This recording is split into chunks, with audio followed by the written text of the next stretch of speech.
Hello guys, welcome back to Dream Travellers Nest. ഇന്ന് സാധാരണ പോലെ ടൂർ വീഡിയോ അല്ല കേട്ടോ. ഞാനും എൻ്റെ വൈഫും കൂടെ ഒരു കുക്കിംഗ് വീഡിയോ നിങ്ങൾക്ക് വേണ്ടി പ്രസൻറ്റ് ചെയ്യാമെന്ന് വിചാരിച്ചു. അപ്പോൾ അതിരാവിലെ ഞാനും വൈഫും കൂടെ ഇന്ന് എണീറ്റ്, അതായത് സൺഡേ എഴുന്നേറ്റ് ഫോട്ടോ വെച്ച് പോയിട്ട് നെയ്മീൻ വാങ്ങിച്ച് അത് കുക്ക് ചെയ്യേണ്ട രീതി, അതായത് കൊച്ചി സ്റ്റൈലിൽ എങ്ങനെ നെയ്മീൻ കറി വെക്കാം എന്ന് നിങ്ങളെ കാണിക്കാനുള്ള പരിപാടിയിലാണ്. അപ്പോൾ നിങ്ങൾക്ക് തീർച്ചയായിട്ടും വീഡിയോ ഇഷ്ടപ്പെടുമെന്ന് വിചാരിക്കുന്നു. അപ്പോൾ വീഡിയോയിലോട്ട് കിടക്കാം. ഇപ്പം സമയം 6 മണിയായി. ഈ ടൈമിൽ പോകുന്നതിൻ്റെ കാര്യം എന്ന് പറഞ്ഞു കഴിഞ്ഞാൽ, ഫോർട്ട് കൊച്ചിയിൽ കമാലക്കടവിൽ ഇപ്പോൾ ബോട്ടുകാരെടുക്കുന്ന സമയമാണ്. അപ്പോൾ ബോട്ടുകാരുടെ അടുത്ത് നിന്ന് ഡയറക്റ്റ് നമുക്ക് ഫ്രഷ് ആയിട്ട് മീൻ വാങ്ങിക്കാം. അത് ഉദ്ദേശിച്ചാണ് ഞങ്ങൾ 6 മണിക്ക് തന്നെ ഇറങ്ങിയത്.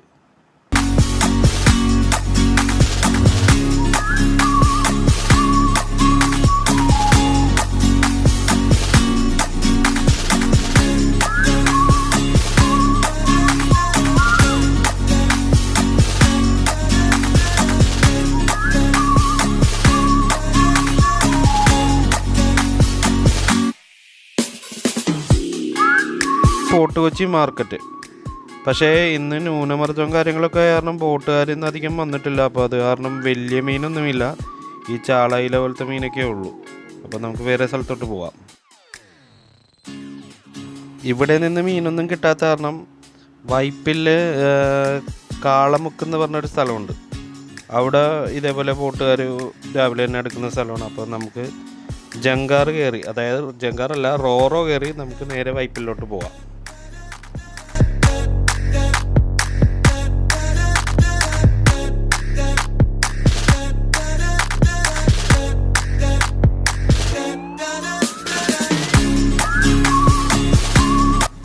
രാവിലെ ഞങ്ങൾ ഇറങ്ങിയപ്പോൾ മഴയുടെ ലക്ഷണമൊന്നും ഉണ്ടായിരുന്നില്ല. പക്ഷേ ഇപ്പോൾ മഴ പെയ്തു തുടങ്ങി. എന്തുവന്നാലും വീടെത്തുമ്പോൾ നനഞ്ഞ് അടിപൊളിയാകും.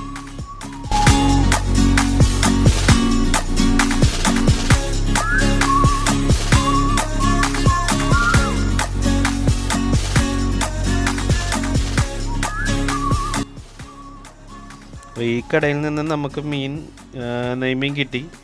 നെയ്മീൻ 1 കിലോ 450 രൂപയായിരുന്നു. 1.5 കിലോത്തിൻ്റെ മീൻ ആണ് ഞങ്ങൾ വാങ്ങിച്ചത്. ന്യൂനമർദ്ദമൊക്കെ കാരണം ബോട്ടുകാരൊന്നും അധികം ഇല്ലാത്തതുകൊണ്ട് മീനിനൊക്കെ നല്ല റേറ്റാണ്. ഇനി നമുക്ക് വീട്ടിൽ പോയിട്ട് നെയ്മീൻ കറി ഉണ്ടാക്കാം.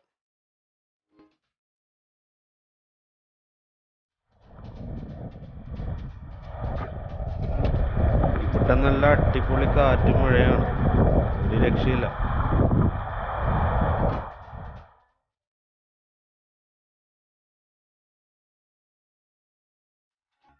ഇനി നമുക്ക് നമ്മുടെ പ്രോസസ്സ് സ്റ്റാർട്ട് ചെയ്യാം. ആദ്യം തന്നെ മീനിൻ്റെ മുള്ളൊക്കെ കളഞ്ഞ് മീനിൻ്റെ തൊലി പൊളിച്ചതിന് ശേഷം മീനൊന്ന് കല്ലിക്കൊണ്ട് തേച്ച് വൃത്തിയാക്കി എടുക്കാം.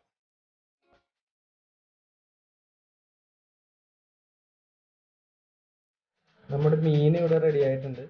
ഇപ്പോൾ വെട്ടി തേച്ച് എല്ലാം ക്ലീനാക്കി പ്യുവറാക്കി വെച്ചേക്കണേന്. ഇനിയിപ്പോൾ ഇതിൻ്റെ കറിക്കൂട്ട് എങ്ങനെയാണെന്ന് നിങ്ങൾക്ക് കാണിച്ചു തരാം. എന്തൊക്കെ ഇൻഗ്രീഡിയൻസ് ആണ് ചേർക്കേണ്ടതെന്ന് വെച്ച് ഇപ്പോൾ എൻ്റെ വൈഫ് നിങ്ങൾക്ക് വേണ്ടി പറഞ്ഞു തരും. അപ്പോൾ ഇതാണ് ഇന്നത്തെ നമ്മളുടെ കുക്ക് അക്ഷയ. അപ്പോൾ നമ്മളുടെ ഈ കൂട്ടത്തിൽ എന്തൊക്കെയുണ്ടെന്നൊന്ന് പറഞ്ഞു തരുമോ അക്ഷയ? നമ്മൾ പുളി എടുത്തിട്ടുണ്ട്, കുടംപുളി എടുത്തിട്ടുണ്ട്, പിന്നെ വേപ്പില, പച്ചമുളക്, ഇത് ചുവന്നുള്ളിയും വെളുത്തുള്ളിയും ഇഞ്ചിയും ഉണ്ട്. കുടംപുളിയുടെ അളവ് എങ്ങനെയാണ്? അപ്പോൾ അത് ഓരോരുത്തരുടെ പുളിയുടെ അനുസരിച്ച് ഒരു 3-4 എണ്ണം എടുത്തിട്ടുണ്ട്. അത് നമ്മളിങ്ങനെ സ്ലൈസ് ചെയ്ത് കഴുകി വെച്ചേക്കുകയാണ്. ഓക്കെ. വെളുത്തുള്ളി ഒരു 4 ചുവള്ള എടുത്തിട്ടുണ്ട്.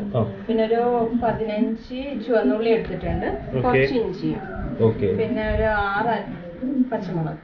ഓക്കെ. ഇനിയിപ്പോ മസാലകളുടെ കാര്യം പറയാമോ?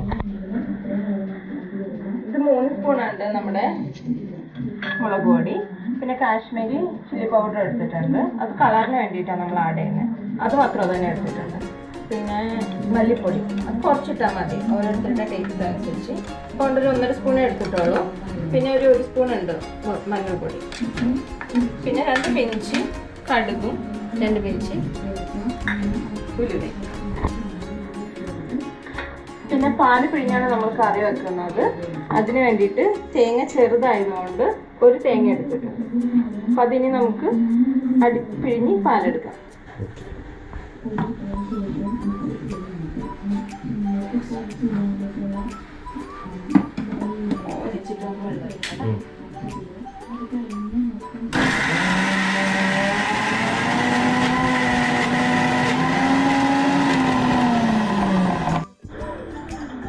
തേങ്ങയൊക്കെ അടിച്ച് പാലാക്കി വെച്ചിട്ടുണ്ട്. തലപ്പാലും രണ്ടാം പാലുമായിട്ട് സെപ്പറേറ്റ് ചെയ്ത് വെച്ചിട്ടുണ്ട്. ഇനി നമുക്ക് ചട്ടി അടപ്പേക്ക് കയറ്റാം.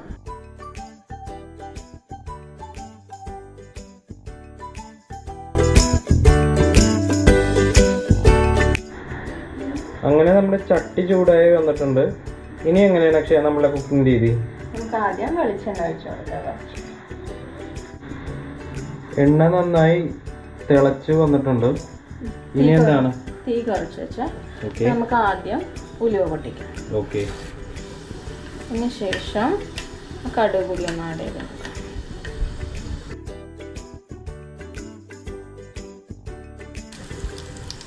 കുറച്ച് വേപ്പില ഇട്ട് കൊടുക്കാം.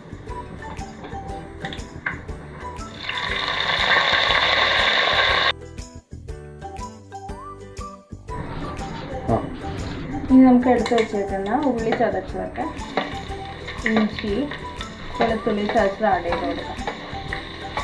ഇതിൻ്റെ പച്ചമണം ഒന്ന് മാറി വരട്ടെ കേട്ടോ. അതുവരെ നമുക്കൊന്ന് ഇത് വാട്ടിക്കൊടുക്കാം.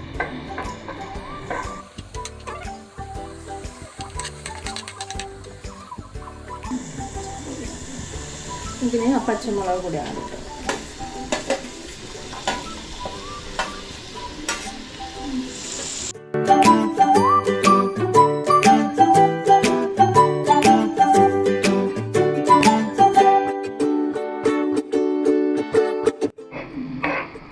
ഇപ്പോൾ ഇതിൻ്റെ പച്ചമണമൊക്കെ മാറി വന്നിട്ടുണ്ട്.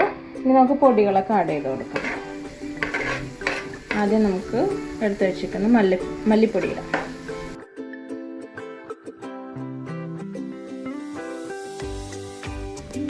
ഇനി മഞ്ഞൾ പൊടിയും മുളക് പൊടിയും കാശ്മീരി ചില്ലി പൗഡറും കൂടി ഇട്ട് കൊടുത്തേ. ഇത് നമുക്ക് അങ്ങോട്ട് മൊരിയിക്കാം നന്നായിട്ട്.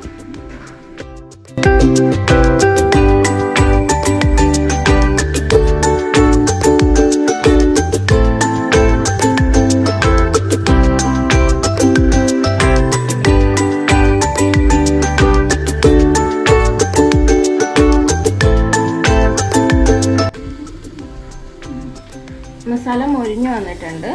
ഞാൻ കുടംപുളി കൂടി ചേർത്ത് കൊടുക്കണേനെ. പുളി ഇപ്പോഴേ ഇട്ടത് ചൂട് കാരണം അതിൻ്റെ പുളി ഇളകുവാനായിട്ടാണ് കേട്ടോ. ചിലർ ചൂടുവെള്ളത്തിൽ നേരത്തെ ഇട്ട് വെക്കും പുളി ഇളകാനായിട്ട്. നമ്മൾ ചൂടുവെള്ളത്തിൽ ഇട്ടില്ലായിരുന്നു. നമ്മൾ ജസ്റ്റ് ഒന്ന് കഴുകി കട്ട് ചെയ്ത് വെച്ചതേ ഉണ്ടായിരുന്നുള്ളൂ. അതുകൊണ്ടാണ് ഇപ്പോഴേ ഇട്ട് കൊടുത്തത്. ഇനി നമുക്ക് രണ്ടാം പാൽ ചേർത്ത് കൊടുക്കാം. മസാലയൊക്കെ നന്നായിട്ട് മൊരിഞ്ഞിട്ടുണ്ട്. നമുക്ക് രണ്ടാം പാൽ ചേർത്ത് കൊടുക്കാം. ഇനി തീ കൂട്ടി വെക്കാം കേട്ടോ. തിളക്കട്ടെ നന്നായിട്ട്. ആ പുളിയൊക്കെ ഒന്ന് ഇളക്കട്ടെ.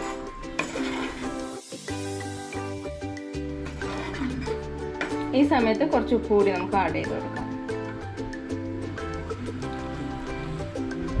ഇവിടെ എല്ലാവർക്കും അത്യാവശ്യം നല്ല ഉപ്പൊക്കെ വേണം.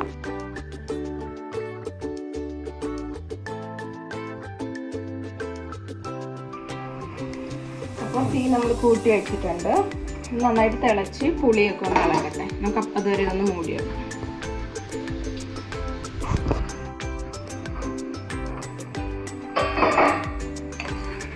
ഇപ്പോൾ പുളിയൊക്കെ നന്നായിട്ട് ഇളക്കി വന്നിട്ടുണ്ട്.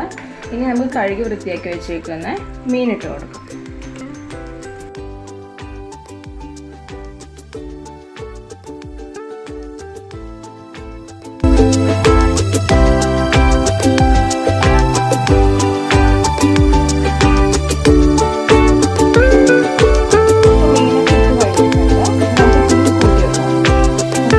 തിളച്ചിട്ട് നമുക്ക് കുറച്ച് വെക്കാം.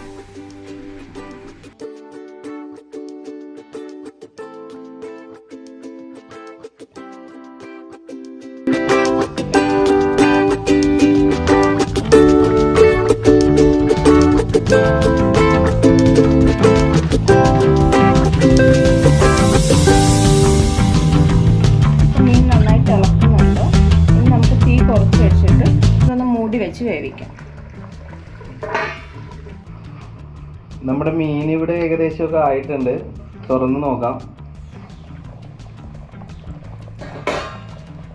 റെഡിയായി എന്നാണ് തോന്നുന്നത്. അപ്പം നമുക്ക് ഇനി തലപ്പാൽ ഒഴിച്ച് കൊടുക്കാം.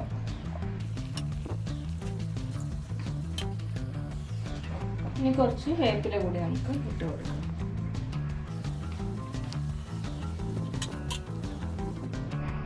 നമ്മുടെ കറി ഇവിടെ ഏകദേശം റെഡി ആയിട്ടുണ്ട്. അപ്പോൾ ജസ്റ്റ് ഒരു തിള വന്നതിന് ശേഷം നമുക്കത് ഓഫ് ചെയ്യാം. ഓഫ് ചെയ്ത് കഴിഞ്ഞിട്ട് നമുക്ക് കറി ടേസ്റ്റ് ചെയ്ത് നോക്കിയിട്ട് നിങ്ങൾക്ക് അതിൻ്റെ റിവ്യൂ ഞാൻ പറഞ്ഞുതരാം. എങ്ങനെയുണ്ട് എൻ്റെ വൈഫിൻ്റെ നാടൻ ടൈപ്പ് കൊച്ചി സ്റ്റൈൽ നെയ്മീൻ കറി.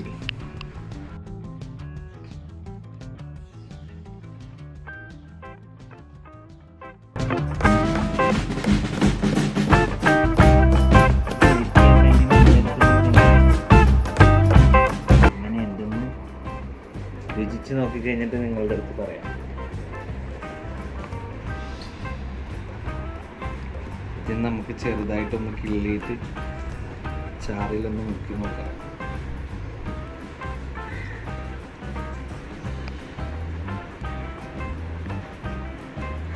അടിപൊളി എന്ന് പറയുന്നതിൻ്റെ കാര്യം എന്ന് പറഞ്ഞു കഴിഞ്ഞാൽ അക്ഷയക്ക് ആകെപ്പാടെ വെക്കാൻ അറിയാവുന്നത് നമ്മളുടെ ഈ മീൻ കറി മാത്രമാണ്. അത് അടിപൊളിയായിട്ടോ. അപ്പം നമ്മളുടെ നെയ്മീൻ കറി അടിച്ചു പൊളിച്ചിട്ടുണ്ട്.